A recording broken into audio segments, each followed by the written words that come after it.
नमस्कार. आज ॲपटॅट एज्युटेकतर्फे पुन्हा आपलं सर्वांचं स्वागत आहे.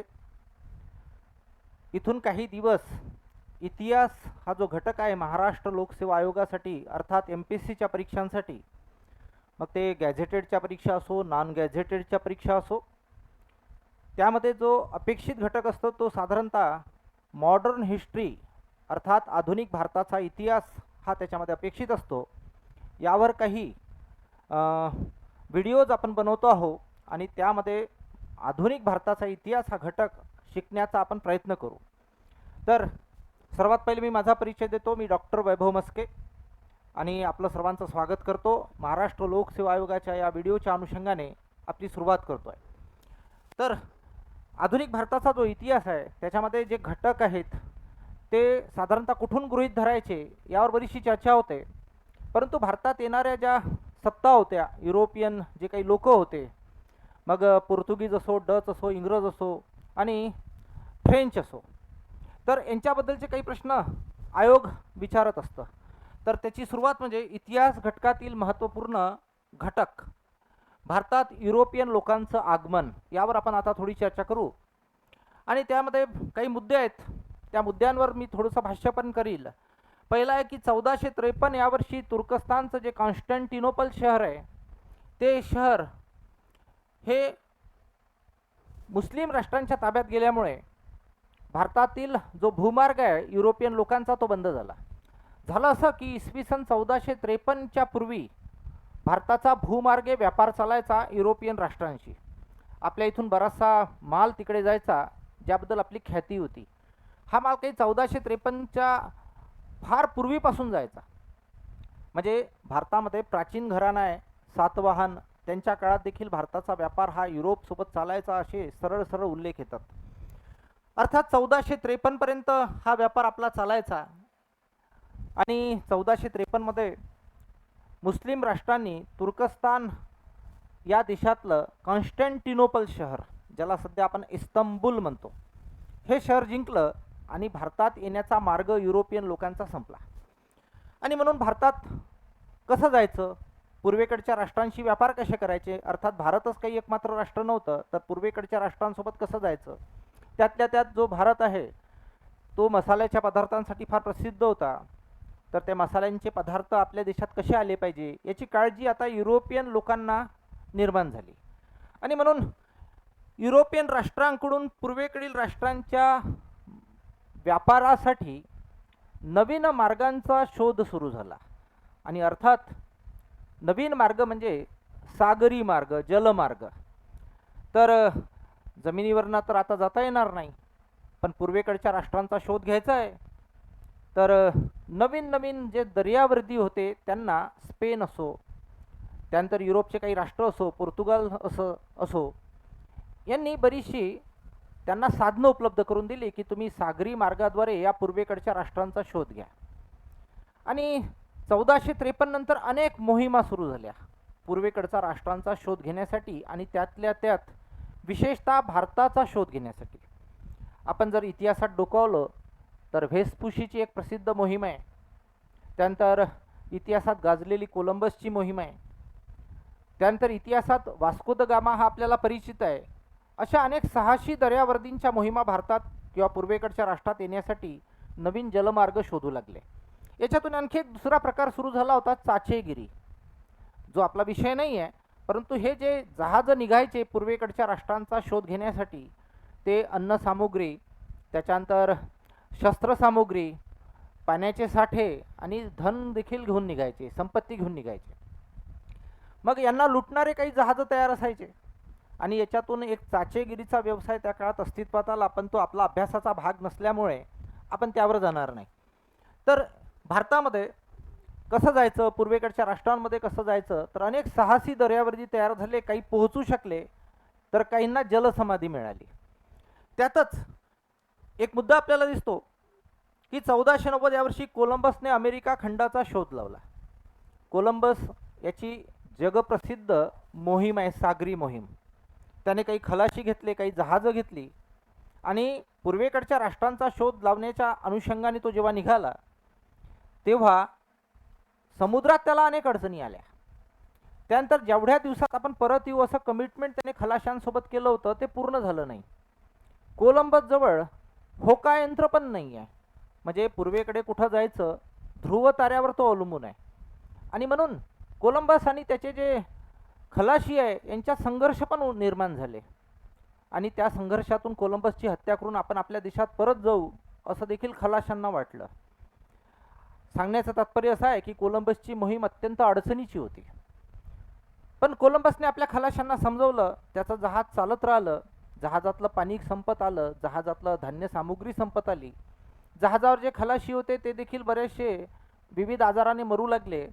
पण या सर्वांनी धीर न सोडता आणि पूर्वेकडच्या राष्ट्रात आपल्याला पोहोचायचंच आहे या अनुषंगाने शेवटी आजचा जो अमेरिका देश आहे ते गाठलं. कोलंबसला माहीत नव्हतं की हा कोणता देश आहे, पण खलाशांना आनंद झाला. कोलंबस साशंक आहे, कारण की तिथले जे रेड इंडियन्स आदिवासी जमातीचे लोक होते ज्यांना कोलंबसच्या माणसांनी पकडलं आणि त्यांना मसाल्याचे पदार्थ दाखवले, त्यांनी काही त्या मसाल्याच्या पदार्थांना ओळखलं नाही. आणि मग कोलंबसला शंका निर्माण झाली की आपण शोधलेला देश काही भारत नाही आहे, कारण की यांनी मसाल्याचे पदार्थच ओळखले नाही. त्याचे खलाशी मात्र आनंदात होते की आपण भारताला शोधलं. मग पुन्हा जहाजांवर पाणी भरून त्यानंतर जहाजांवर अन्न सामुग्री घेऊन कोलंबस परत निघाला. त्याचं साहस यासाठी आहे की कोलंबस ज्या मार्गाने आला होता त्या मार्गाने आता परत न जाता तो त्याने नवीन मार्गाने तो परत गेला. त्याचा हेतू सरळ होता की हा जर भारत नसेल तर मधात कुठतरी भारत लागला पाहिजे. पण कोलंबसच्या दुर्दैवाने त्याला भारत लागला नाही. कोलंबस त्याच्या देशात पोहोचला आणि त्यानंतर अगदी 2 वर्षानंतर 1492 मध्ये कोलंबसने सांगितलेल्या मार्गावर एक अमेरिगो नावाचा खलाशी काही खलाशांना घेऊन निघाला. आणि मग तो जेव्हा पोहोचला जिथं कोलंबस पोहोचला होता तेव्हा अमेरिगोने स्पष्ट सांगितलं की हा भारत नाही आहे. आणि म्हणून अशा पद्धतीने कोलंबसने शोधलेला देश भारत नसून हा वेगळाच देश आहे हे जेव्हा सिद्ध झालं, तर अमेरिगो या खलाशाच्या नावामुळे आजच्या अमेरिका या देशाला ते नाव प्राप्त झालं, जो आज जगातील बलाढ्य राष्ट्र म्हणून आपण ज्याला ओळखतो. अर्थात युरोपियन लोकांचे भारतात येण्याचे प्रयत्न, पूर्वेकडच्या राष्ट्रांच्या शोध लावण्याचे प्रयत्न हे सरळ सरळ सुरूच होते. याच प्रयत्नातून 27 मे 1498 या दिवशी पोर्तुगालचा एक खलाशी 4 जहाज घेऊन पूर्वेकडच्या देशाचा शोध लावण्यासाठी निघाला आणि याला भारत शोधता आला. याचं कारण असं आहे की याने आफ्रिकेचा जो किनारा आहे ज्याला आपण केप ऑफ गुड होप म्हणतो त्याला वळसा देण्याचं ठरवलं. आणि वास्को द गामाला एक मुस्लिम व्यक्ती सापडला, त्याला त्याने म्यूर नाव दिलं आहे. त्या काळातल्या मुस्लिम लोकांना म्यूर म्हणून देखील पोर्तुगीज लोक ओळखत होते असं दिसतं.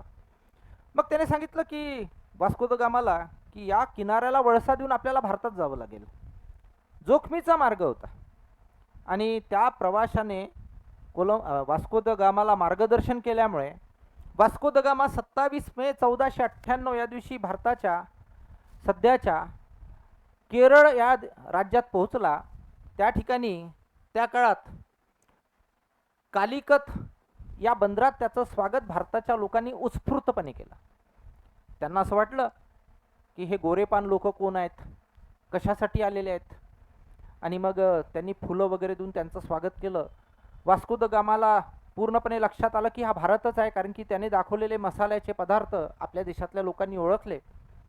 त्यानंतर या केरळमध्ये त्यावेळेस या कालिकत येथील एक शासक होता झामोरीन. या झामोरीनकडे वास्को द गामाला नेण्यात आला. हे फार मजेशीर वर्णन आहे पण तो आपला भाग नाही. दोघांमध्ये संवाद कसे झाले हे देखील वाचण्यासारखं आहे. वाचावं वाटलं तर आपण जरूर वाचू शकतो की या दोघांच्या इंटरॅक्शनमध्ये मसाल्याचा पदार्थ हा कसा केंद्रबिंदू होता. त्यानंतर भारताच्या सत्ताधीशाला नजराना द्यावा लागतो म्हणून वास्को द गामाने कसा नजराना दिला. त्यानंतर कालिकतच्या या राजाला अर्थात झामोरीनला वास्को द गामाने काय परतफेड मागितली. वास्को द गामा त्याला म्हणाला की आम्हाला मसाल्याचे पदार्थ भरून आमच्या जहाजांवर मसाल्याचे पदार्थ द्या, एक जहाज द्या किमान. तर झामोरीनने 4 जहाज भरून त्याला मसाल्याचे पदार्थ दिले. यावरनं भारताची संपन्नता लक्षात येते, भारताची आर्थिक स्थिती लक्षात येते, युरोपियन लोकांना मसाल्यांच्या पदार्थांचं कशी आवड होती हे लक्षात येतं आपल्या.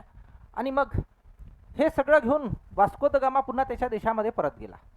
आणि आश्चर्य की वास्को द गामा हा पोर्तुगालचा सर्वात श्रीमंत व्यक्ती झाला लवकरच, कारण की त्याने नेलेल्या मसाल्याच्या पदार्थातून त्याला जी प्रचंड संपत्ती मिळाली, त्यामुळे पोर्तुगालचा तो श्रीमंत नागरिक झाला. आता इथं आश्चर्यासारखी गोष्ट आहे किंवा आश्चर्य वाटण्यासारखी एक गोष्ट आहे की वास्को द गामा एकदा गेला आणि पुन्हा परत आला असं नाही झालं. वास्को द गामा हा 4 वेळेस भारतात आलेला आहे, 4दा. आणि पुढे त्याचे केरळशी संघर्ष झाले. वास्को द गामा हा फार रानटी पद्धतीने केरळच्या लोकांशी वागलेला दिसतो. अनेक लोकांना त्याने ठार मारलेलं दिसतं. त्याने तोफा आणल्या, त्याच्यानंतर बंदुका आणल्या, त्यांचा वर्षाव करण्याचा प्रयत्न केलेला दिसतो. बंदुका त्याच्या कामी आल्या आणि केरळचे लोक त्याला भयभीत होऊन प्रत्युत्तर देऊ लागले. मात्र याच्यात त्यांचा पराभव देखील होऊ लागला. वास्को द गामाने अनेक अत्याचार केलेले पण दिसतात. आणि मग या वास्को द गामाने 4 वेळेस भारतात येऊन त्या जेवढं जमेल तेवढं लूट मिळवलेली दिसते एका विशिष्ट प्रांताची, म्हणजे अर्थात केरळची. हा वास्को द गामा 4 वेळेस भारतात आलेला आहे, म्हणजे जर आपण लक्षात ठेवलं तर फार महत्त्वाची नोंद आहे. आणि एवढंच नाही तर वास्को द गामा जेव्हा 4थ्या वेळेस भारतामध्ये आला तर इथं सन 1524 मध्ये त्याचं निधन झालं, भारतातच निधन झालं. केरळमध्ये कोचीन बंदरात त्याची आपल्याला कबर पाहायला मिळते, तिथंच त्याला दफन करण्यात आलेलं आहे. म्हणजे हे फार आश्चर्याची गोष्ट आहे की वास्को द गामा 4 वेळेस भारतात येतो, भारताचा शोध लावतो, भारताची लूट करतो, केरळमध्ये येतो, तो बंदुका आणतो, इथच्या लोकांवर अत्याचार करतो आणि त्या ठिकाणी त्याचं भारतातच निधन होतं इसवी सन 1524 मध्ये. या वास्को द गामाचे काही वारस भविष्यामध्ये भारतात आलेले आहे, पण ते गोव्यात राहिले. आणि आजच्या गोवा या राज्यामध्ये वास्को द गामा नावाचा एक जिल्हा पण आपल्याला पाहायला मिळतो. त्यानंतर हे जे पोर्तुगीज लोक होते हे गोव्याकडे वळले. हा जो गोवा आहे तर या गोव्याला तत्कालीन विजापूरची आदिलशाही राजवट होती. गोवा हा भाग विजापूरच्या आदिलशाहीच्या कब्जात होता. परंतु भारतीयांना समुद्र किनाऱ्याचं महत्त्व त्या काळात नव्हतं, त्यामुळे बंदरांचं महत्त्व असण्याचं कारण नाही. हे साहसी लोक जेव्हा भारतात येत होते तेव्हा भारतामध्ये सामाजिक कुप्रथा होत्या. समुद्रावरनं प्रवास करणं हा गुन्हा मानला जात होता. त्यामुळे आपल्या इथे सागरी दर्यावर्दी तयार होत नव्हते. समुद्राचं महत्त्व आपल्या लेखी नव्हतं. समुद्राचं महत्त्व ओळखलं छत्रपती शिवरायांनी आणि इसवी सन 1659 मध्ये त्यांनी पहिल्यांदा मराठ्यांचं आरमार तयार केलं. पण त्याच्या अगोदरच्या शासकांना आरमाराचं महत्त्व नाही आहे, म्हणून समुद्राचं महत्त्व नाही आहे. पोर्तुगीजांना विजापूरपासून गोवा जिंकणं अजिबात अशक्य गेलं नाही. त्यांनी गोवा जिंकलं. विजापूर दरबारात बातमी पोहोचली की पोर्तुगीजांनी आपल्या ताब्यातून गोवा जिंकलाय. आणि मग विजापूरच्या आदिलशाहची जी प्रतिक्रिया जी आहे ती ऐकण्यासारखी आहे. विजापूरचा आदिलशाह दरबारात हसला आणि म्हणाला की त्यांनी जिंकलं काय, तर तो समुद्राचा भाग जिथं काहीच पिकत नाही, जिथं नारळाची झाडं आहेत, जिथं अजिबात या लोकांना काही भेटणार नाही असा भाग, त्याला त्याचं महत्त्व लक्षात आलं नाही. मग आता 1510 या वर्षी पोर्तुगीजांनी गोवा हे बंदर जिंकलं. आता आपण असं म्हणूया की भारतात पोर्तुगीज आले आणि त्यांनी सगळ्यात पहिले गोवा हे बंदर जिंकलं. अर्थात पोर्तुगीजांची सत्ता आता वाढेल, पण असं काही झालं नाही. थोड्या वेळाने मी त्याची कारणमीमांसा करतो. पण इथं कारणमीमांसा करताना आपल्याला लक्षात ठेवावं लागतं की सर्वात पहिले भारतात आले युरोपियन, ते म्हणजे पोर्तुगीज. त्यानंतर आले ते म्हणजे डच, नंतर आले इंग्रज आणि सर्वात शेवटी आले फ्रेंच. महाराष्ट्र लोकसेवा आयोग असो, युनियन पब्लिक सर्व्हिस कमिशन असो, इतर परीक्षा असो, याच्यामध्ये बऱ्याचदा क्रम विचारलेले आहेत की भारतात येणाऱ्या युरोपियन लोकांचा योग्य क्रम लावा, आणि आपण इथं बऱ्याचदा चुकतो. म्हणून इथं हे लक्षात ठेवण्यासारखी बाब आहे. आता पोर्तुगीज जरी भारतात सर्वात पहिले आले आणि मगाशी सांगितल्याप्रमाणे गोव्यामध्ये त्यांनी विजय मिळवला, तरी त्यांची सत्ता अख्ख्या भारतभर पोहोचू शकली नाही. याचा अर्थ असा नाही की त्यांच्याजवळ शस्त्र नव्हती, याचा अर्थ असाही नाही की त्यांच्याजवळ पूर्ण भारत जिंकण्याचं धोरण नव्हतं, याचा अर्थ असाही नाही की त्यांचे सत्ताधीश भारत जिंकण्यासाठी इच्छुक नव्हते वगैरे. तर खरं कारण असं आहे की पोर्तुगीजांची सत्ता गोव्यापुरती मर्यादित का राहिली, तर याची पण कारणमीमांसा अर्ध्या 30 सेकंदात किंवा 1 मिनिटामध्ये मी करतो. या दक्षिण भारतात त्या काळात बहामनी सत्ता आणि विजयनगर सत्ता, बहामनी आणि विजयनगर यांची राज्य होती. अर्थात बहामनीचाच एक तुकडा आदिलशाही होता. हा एक सेपरेट भाग आहे, म्हणून एखाद्या लेक्चरमध्ये मी ते सांगेल आपल्याला. पण यावेळेस दक्षिण भारतामध्ये बहामनी आणि विजयनगर असे सतत संघर्ष सुरू होते. पोर्तुगीजांचे मित्र हे दक्षिण भारतातले विजयनगर सत्ताधीश होते. विजयनगर इथे इसवी सन 1337ला एक सत्ता तयार झाली, हरिहर आणि बुक्कनी तयार केली आणि पुढं तिचा असा कळस झाला, उत्कर्ष झाला. आणि सन 1565मध्ये दक्षिण भारतातल्या आदिलशाही, निजामशाही आणि कुतुबशाही या 3 सत्तांनी तिचा शेवट केला. एक पोर्तुगीजांचा मित्र संपला विजयनगरच्या रूपात. या विजयनगरचा अभ्यास फार वेगळ्या अँगलनी करावा लागतो. इतिहासात प्रसिद्ध असणारा कृष्णदेवराय नावाचा राजा विजयनगरचा राजा होता. त्याची सत्ता इसवी सन 1509 पासून तर इसवी सन 1529 पर्यंत होती. आणि त्या काळात त्याच्या पराक्रमी सत्तेचे वर्णन, त्याच्या राजवटीचे वर्णन, त्याच्या लष्कराचे वर्णन, एवढंच नाही तर त्याने जे अप्रतिम ग्रंथ लिहिले आमुक्त माल्यदासारखे, याची सगळी वर्णनं पोर्तुगीज प्रवाशांनी करून ठेवलेली आहे. एक बार्बोजा नावाचा त्या काळात एक परकीय पोर्तुगीज प्रवासी विजयनगरला आला, त्याने त्याचं वर्णन करून ठेवलं. एक दोमिंगिश पाईश नावाचा व्यक्ती त्या काळात पोर्तुगीज प्रवासी आला, त्याने वर्णन करून ठेवलं. हे जे विजयनगर सत्ता आहे, ही विजयनगर सत्ता पोर्तुगीजांची मित्र होती. आणि पोर्तुगीजांची ही मित्र सत्ता इसवी सन 1565ला 1565ला तालिकोट युद्धात समाप्त झाली. दक्षिण भारतातल्या या सत्तेचे तुकडे तुकडे करण्यात आले, मंदिरं तोडण्यात आली, मोठी मोठी बांधकामं तोडण्यात आली आणि यातून जे शिल्लक राहिलं त्याला आपण आता हम्पीचे अवशेष म्हणतो.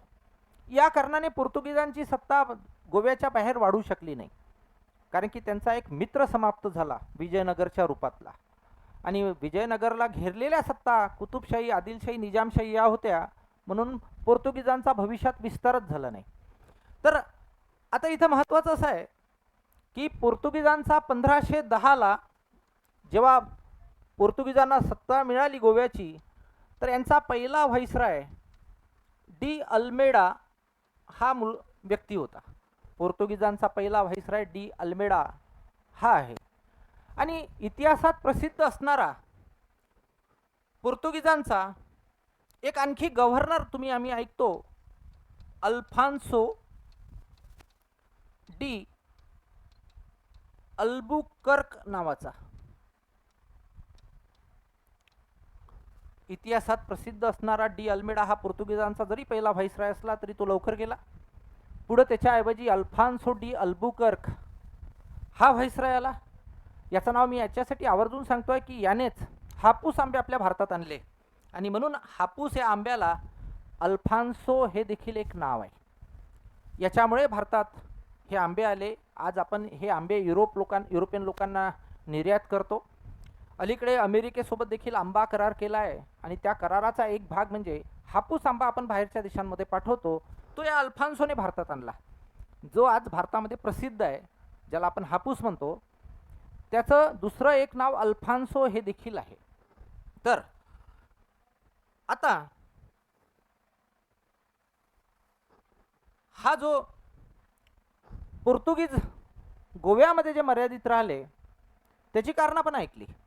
पण इथं एक वैशिष्ट्य आहे, इसवी सन 1510ला आलेले पोर्तुगीज इसवी सन 1961 पर्यंत गोव्याला सत्ताधीश होते. म्हणजे स्वातंत्र्य मिळाल्यानंतरही हे काही आपला देश सोडून गेले नाही. शेवटी यांना भारत सरकारने लष्करी कारवाई केली 1961ला, ज्याला ऑपरेशन विजय हे नाव आहे. आणि पोर्तुगीजांना 1961ला गोव्याच्या बाहेर हाकलण्यात आला. या पोर्तुगीजांची बरीचशी वैशिष्ट्य, त्याच्यानंतर त्यांच्या काळातला बांधकामं आजही आपल्याला गोवा प्रांतात पाहायला मिळतात. एवढंच नाही तर पोर्तुगीज लोकांच्या नावाचे अनेक किल्ले त्या गोव्याला पाहायला मिळतात, रस्त्यांची नावं मिळतात, शहरांची नावं मिळतात. या पोर्तुगीजांनी त्या काळात गोव्याच्या लोकांना जे ख्रिश्चन धर्माची दीक्षा दिली, त्यातून जे ख्रिश्चन तिथं आजही आहेत त्यांची नावं आपल्याला पोर्तुगीजांचीच आहेत, ते देखील पाहायला मिळतात. सर्वात पहिले आपल्या देशात पोर्तुगीज आले आणि सर्वात शेवटी आपल्या देशातून पोर्तुगीजच गेले 1961ला. त्यानंतर या भविष्यामध्ये या देशामध्ये डच आले.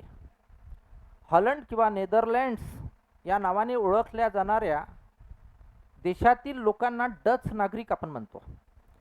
सध्याचं जे मछलीपट्टणम आहे, इथं डच्चांची सुरुवात झाली. त्यांची पुलिकत, मछलीपट्टणम येथे सत्ता राहिली. आता आपल्याला प्रश्न पडेल की पोर्तुगीजांची सत्ता गोव्यापुरती मर्यादित राहिली, त्याच्यानंतर जे डच आले ते देखील मर्यादित राहिले, काय कारण असेल? तर याचं कारण असं होतं की डच ईस्ट इंडिया कंपनीमध्ये भ्रष्टाचार शिरला. पोर्तुगीज गोव्यापुरते मर्यादित राहिले कारण की त्यांचं विजयनगर सत्ता संपली, मित्र संपला.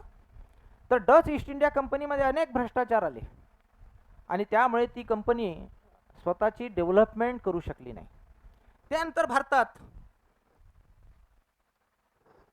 हे इंग्रज आले. पोर्तुगीजानंतर भारतात इंग्रज आले आणि सर्वात शेवटी फ्रेंच आले. भारतात राज्य कोणाचं राहील याच्या अनुषंगाने भविष्यात ज्या लढाया झाल्या त्या इंग्रजांच्या आणि फ्रेंचांच्या झाल्या. फ्रेंचांना हरवून इंग्रजांनी भविष्यातल्या भारताच्या सत्तांना हरवलं, ज्याच्यामध्ये मराठे आहेत, ज्यामध्ये हैदराबादचा निजाम आहे, ज्यामध्ये टिपू सुलतान आहे, त्याचे वडील हैदर अली आहेत, ज्यामध्ये पंजाबचे शीख आहेत. आणि यांना हरवूनच मग इंग्रजांनी भारत ताब्यात घेतला. तत्पूर्वी त्यांना फ्रेंचांशी संघर्ष करावे लागलेले दिसतात. तर भारतात सर्वात पहिले पोर्तुगीज आले, त्यानंतर डच आले, नंतर इंग्रज आले आणि सर्वात शेवटी फ्रेंच आले. असे क्रम परीक्षेमध्ये बऱ्याचदा विचारल्या गेलेले आहेत. या ठिकाणी महाराष्ट्र लोकसेवा आयोगाच्या परीक्षेमध्ये अर्थात MPSC किंवा युनियन पब्लिक सर्व्हिस कमिशनमध्ये अर्थात UPSC मध्ये कशा पद्धतीचे प्रश्न येतात. काही प्रश्न हे पाठांतरावर आपल्याला सोडवायचे असतात, तर काही प्रश्न हे विश्लेषणातून आपल्याला सोडवायचे असतात. तर त्याचा एक भाग जसा हा प्रश्न आलाय, भारतात येणाऱ्या युरोपियन लोकांचा योग्य क्रम लावा. मी आता सांगितलं की सर्वात पहिले पोर्तुगीज आले, त्यानंतर डच आले, त्यानंतर इंग्रज आले आणि सर्वात शेवटी फ्रेंच आले. पण ऑप्शन बघा, फ्रेंच, डच, पोर्तुगीज, इंग्रज, इंग्रज, डच, फ्रेंच, पोर्तुगीज, फ्रेंच, इंग्रज, पोर्तुगीज, डच, त्यानंतर पोर्तुगीज, डच, इंग्रज, फ्रेंच. यामध्ये मोठा गोंधळ उडण्याची शक्यता आहे. म्हणून आपल्याला इतंभूत अभ्यास करावा लागतो की पोर्तुगीज, खलाशी, वास्को द गामाने भारत कसा शोधला, गोव्यामध्ये ती सत्ता कशी निर्माण झाली, ती गोव्यापुरतीच मर्यादित का आली, त्यानंतर आलेल्या डचांच्या कंपनीमध्ये काय दोष होते, त्यानंतर आलेल्या इंग्रजांमध्ये काय सामर्थ्य होतं, त्यांच्यासोबतच जे सगळ्यात शेवटी फ्रेंच आले त्यांच्यामध्ये आणि इंग्रजांमध्ये कशा लढाया झाल्या, या सत्ता स्पर्धेमध्ये फ्रेंच कसे मागे फेकल्या गेले आणि भविष्यात भारतावर इंग्रजांचं राज्य कसं निर्माण झालं, हा एक अभ्यासाचा भाग आहे. तर असे प्रश्न जेव्हा परीक्षेत येतात तेव्हा मोठा गोंधळ उडतो. त्यानंतर दुसरा एखादा प्रश्न पाहू. दुसरा प्रश्न आहे, खालीलपैकी कोणाची कंपनी भ्रष्टाचारामुळे मर्यादित राहिली. आता आपण जे उल्लेख केले ते उल्लेखच असे होते की डच ईस्ट इंडिया कंपनीमध्ये मोठ्या प्रमाणात भ्रष्टाचार शिरला आणि म्हणून या डचांची सत्ता भारतात मछलीपट्टणम, पुलिकत या ठिकाणीच मर्यादित राहिली.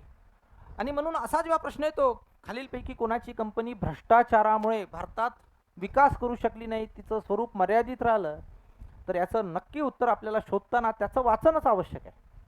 पोर्तुगीजांचं, त्याच्यानंतर डचांचं, फ्रेंचांचं, इंग्रजांचं, या सर्वांचं युरोपियनांचं जेव्हा भारतात आगमन झालं तर त्यांच्यातले कोणते प्लस पॉईंट आहे, कोणते मायनस पॉईंट आहे, हे सगळं महत्त्वाचं आहे. अर्थात याचं उत्तर डच. त्यानंतर एखादा प्रश्न आपण नेहमी ऐकतो की एखादा प्रश्न हा विश्लेषणात्मक असतो, ज्याची उत्तरं पाठांतर करून मिळत नाही, तर त्याचं उत्तर आपल्याला फार मोठं वैशिष्ट्यपूर्ण वाचन करून मिळवावं लागतं. तशा आशयाचा प्रश्न हा आहे. हा प्रश्न जर पाहिला तर भारतात पोर्तुगीजांची सत्ता फक्त गोव्यापुरती मर्यादित राहिली कारण, याची कारणमीमांसा मी केलेली आहे या लेक्चरमध्ये. तर त्याचे 4 ऑप्शन्स पहिले आपण जर वाचले तर पोर्तुगीजांना इंग्रजांशी सतत संघर्ष करावा लागला, हे होणार नाही. कारण की पोर्तुगीज फक्त गोव्यापुरते मर्यादित आहे. त्यांचे इंग्रजांशी संबंध संघर्ष नंतर झालेले दिसत नाही. जे झाले आहे ते इंग्रजांनी सहजच मिटून टाकले पोर्तुगीजांना. त्यानंतर दुसरं जे ऑप्शन आहे, पोर्तुगीज देशातील सत्ताधीश भारतातील इतर प्रांतात त्यांचा सत्ता विस्तार करण्यात इच्छुक नव्हते. आता एखादा देश असा नसेल की त्यांनी आपले काही लोक भारतात पाठवले आहे, तिथं त्यांचं एका राज्यामध्ये सत्ताही आली आहे आणि त्यांना भारत नको आहे, असं तर बिलकुल नसेल. तर याच्या उलट खरं कारण असं आहे की भारतात पोर्तुगीजांनी गोवा जिंकलं आणि गोव्याच्या आजूबाजूला आदिलशाही, निजामशाही, कुतुबशाही या सत्ता होत्या. यांचा मित्र पोर्तुगीजांचा दक्षिण भारतातील विजयनगर सत्ता होती.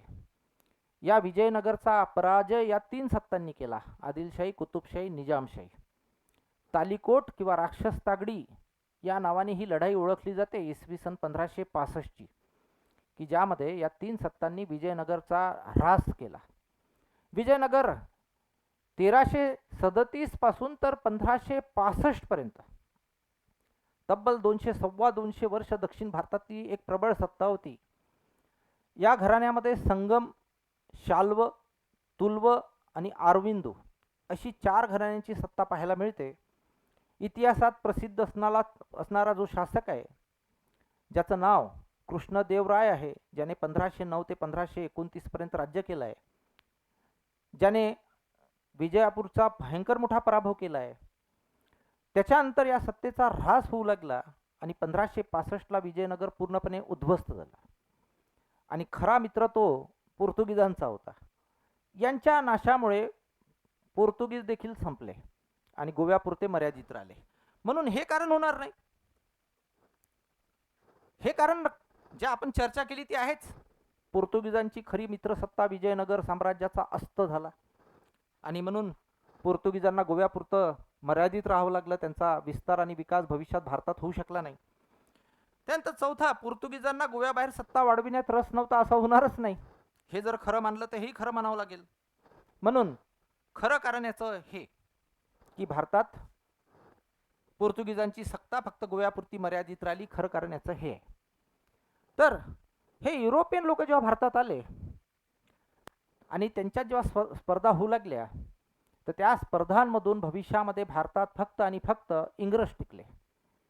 म्हणून इंग्रजांचा जे ईस्ट इंडिया कंपनी आहे त्याची काय वैशिष्ट्ये होती, त्यानंतर एकदम काही त्यांना व्यापाराची परवानगी या देशात भेटली असेल असं बिलकुल शक्य नाही आहे. इंग्रज या देशात जेव्हा आले तर त्याच्या अगोदर कोणता इंग्रज येऊन गेला का, तर याची पण उत्तरं वाचावी लागतात. आपल्या देशामध्ये मोगलांची प्रबळ सत्ता होती उत्तर भारतामध्ये, आणि या मोगलांचा एक राजा होता ज्याचं नाव अत्यंत आदरानं घेतलं जातं, अकबर, की ज्याने या देशात 1556 ते सन 1605 असं राज्य केलेलं आहे. अकबराचं राज्य 1556 ते 1605 असं राहिलेलं आहे. या अकबराच्या काळात सन 1579 मध्ये 1579 मध्ये या देशात काही इंग्रज लोक येऊन अकबराची भेट घेतात. अकबराने फार प्रेमळ त्यांचं स्वागत केलेलं आहे. अकबराने त्यांच्याकडनं त्यांच्या देशाची माहिती जाणून घेतली.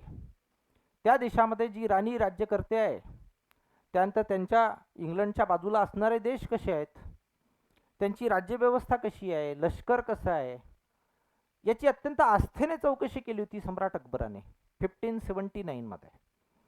त्यानंतर त्यांना ख्रिश्चन धर्म देखील कळला होता आणि म्हणून भविष्यामध्ये जेव्हा त्याने दीने इलाही नावाचा धर्म काढला, तेव्हा अकबराने काही पोर्तुगीज लोकांकडनं म्हणजे ख्रिश्चन धर्माचे लोक बोलवले आहेत आणि त्यांचे काही सण आपल्या दरबारात साजरे केलेले आहेत.